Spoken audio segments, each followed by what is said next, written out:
سلام بچه ها، به سبا انگلیش لب خوش آمدید. امروز قراره با هم اصطلاحات فوق‌العاده کاربردی در رستوران رو یاد بگیریم. اگر قصد مهاجرت دارین، سفر میرین یا حتی فقط میخواین انگلیسی رو حرفه‌ای تر یاد بگیرین، این ویدیو دقیقاً برای شماست. تا آخر ویدیو بمون، چون آخرش یک نکته طلایی میگم که خیلی ها نمیدونن و حتی دنبالشن. پس تا آخر ویدیو همراه من باش.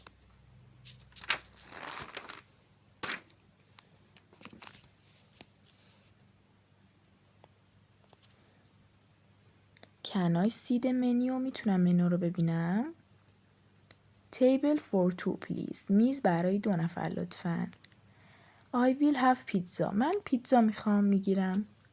What do you recommend؟ چی پیشنهاد میدید؟ Can I get the check please؟ میتونم صورت حساب رو داشته باشم؟ مکالمه بین مشتری و گارسون.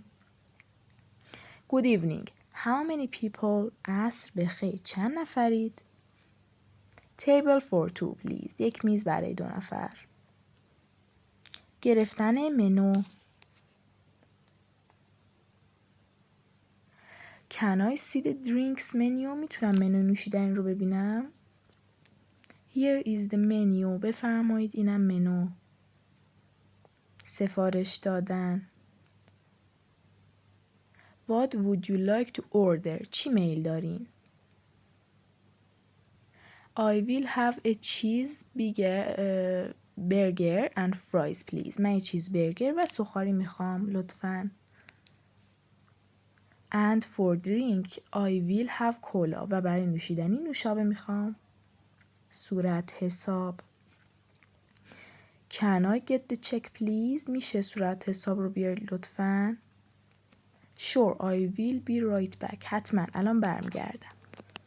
بچه ها یادتون باشه وقتی میخواید مؤدبانه تر صحبت بکنید آخر جمله هاتون پلیز یا همون لطفاً بذارید. همین یک کلمه باعث میشه کلاً کلمه حرفه‌ای و مؤدبانه تر بشه.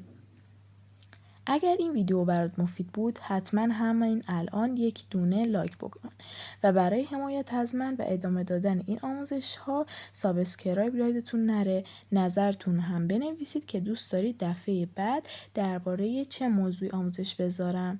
مرسی که تا آخر همراه من بودید.